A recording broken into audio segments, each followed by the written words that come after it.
Yeah, very proud of our guys. Said heading into the game that it was going to take poise, passion, and precision, and certainly we saw a lot of it at times, a little left to be desired at others, but at the end of the day, played a complementary offense, defense, and special teams game and did enough to win. And, we knew heading into this season we were going to have to fight and scratch and claw and do whatever we need to do to go 1-0 on a weekly basis and, challenge the kids on Sunday, and they responded, so very proud of them. Questions? We're going to mic this start with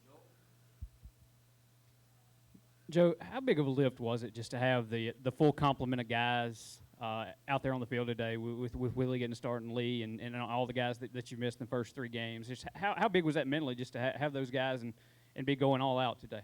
No, it helped, obviously, from a game day and performance context, but also, morale, practice depth and things like that. So certainly when you're full strength, it helps you prepare better and it helps you play better. Robbie and Paul and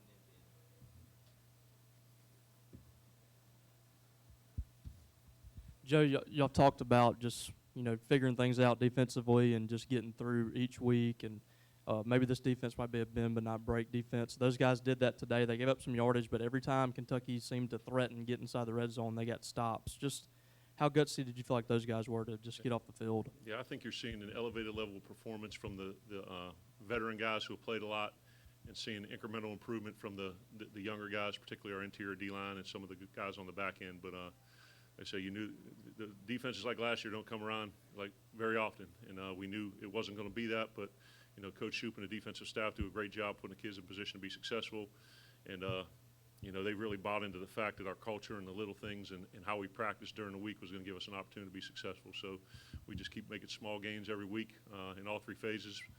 We're going to give ourselves a chance to be successful on Saturdays. Along those lines, but more so from an injury standpoint, how big was it to have the O-line at full strength with Darian Parker? Yeah, with DP back.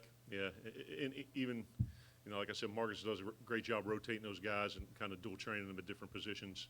But when you're playing a big physical front like Kentucky or any SEC opponent, you're going to need all those guys. And I would guess 8 or 9 probably cycle through in a game if I had to guess. So, yeah, it was good to get all the O-linemen healthy as well.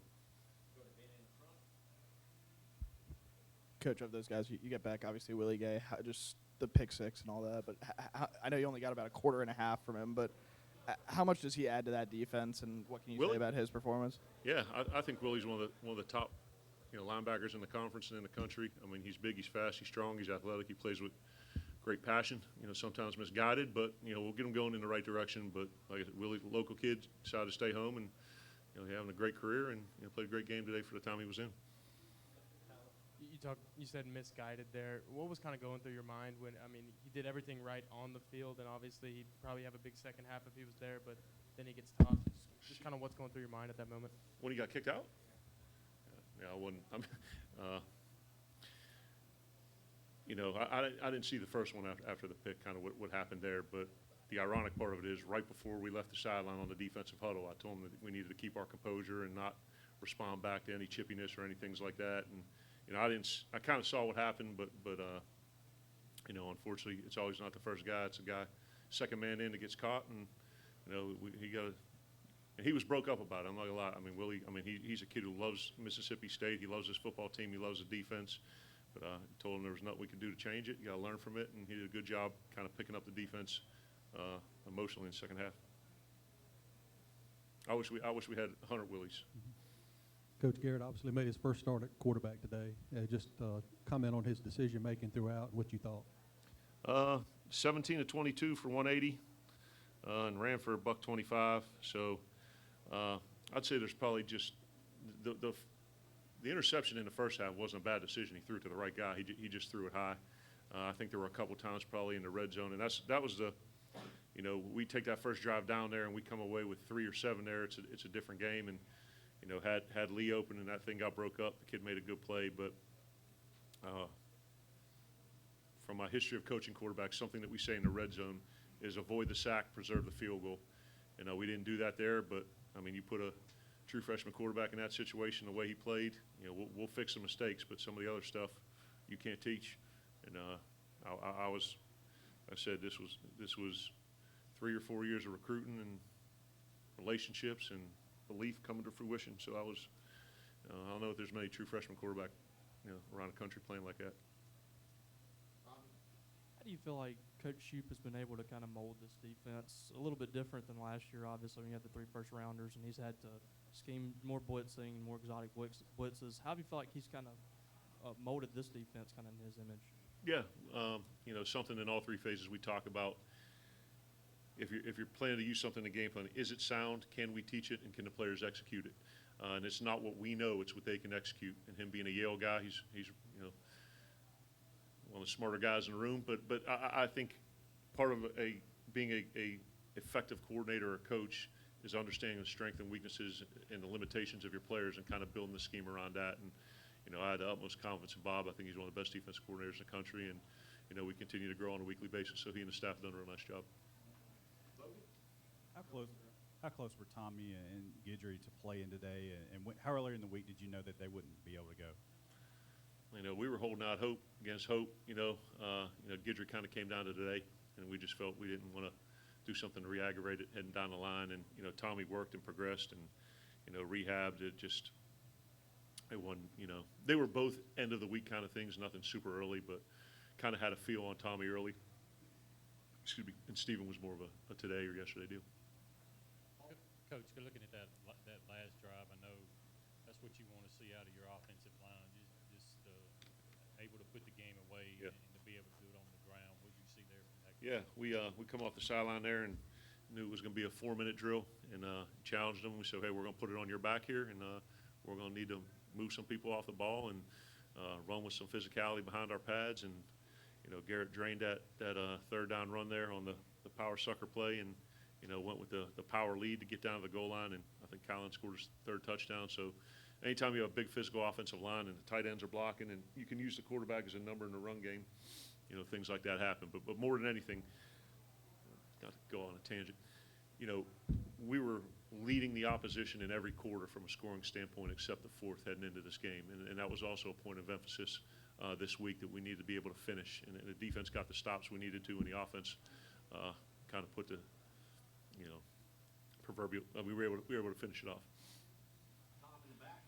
Joe, Tyler had mentioned it earlier in the week, just the importance of going 1-0 in SEC play. You're not back home until middle of October, obviously with a bye week mixed in there, but just getting to that 1-0 in SEC play now that you're going to be going on the road for a couple weeks. How important was this win? It's important because it's 1-0 this week, and Lombardi said it: success demands singleness of purpose, and we're not the type of team that we gotta concentrate on what's 5 feet in front of our face. So certainly talked to them on Sunday about not letting the same game beat you twice, and coming out with purpose, and not kind of listening to anything out there and ignoring the noise, and knowing what's important and what's not. And I think they did a real good job kind of focusing up, and 1-0 this week. And I know it's cliche as hell. I mean, I know it's in the cliche kind of dictionary, but we have to do that because that's the type of team we are. I think you've said before, Joe, that you don't really like running a 2 QB system or something to that effect. Yep. As well as Garrett has played lately, even when Tommy's healthy, has he kind of, I guess, earned his way into some playing time even when Tommy's fully healthy? That's a good question. We'll watch film tomorrow, see where Tommy's at health-wise, and kind of make a decision from there. I'm against 2 QBs rotating, but I'm not against 2 being in the game at the same time. So Tommy's been a part of that too, with some nice success.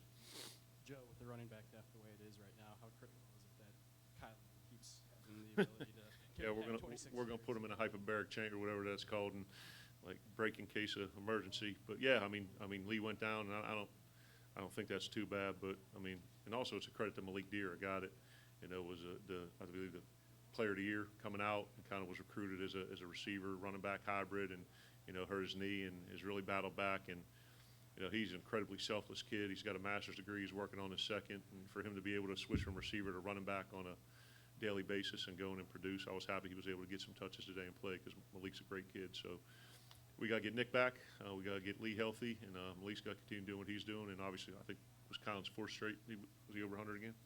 Yeah. So keep feeding Nate the ball. Coach, it seems like a thing every week, but with the special teams and Tucker Day, had a couple of close punts down to the one, but then also took over the kicking duties on the kickoff. Yeah. What went into the decision there? And Yeah, just, we're seeing everyone else in the country not have to cover kicks. You know, and we had some last week that went through the end zone and had some that were up towards the, you know, the goal line or returnable. And, you know, we just felt that Tucker gave us an opportunity to create some touchbacks instead of, you know, having to, you know, cover against these great returners like Lynn. Anything else? Great, we'll have players shortly. Thank you.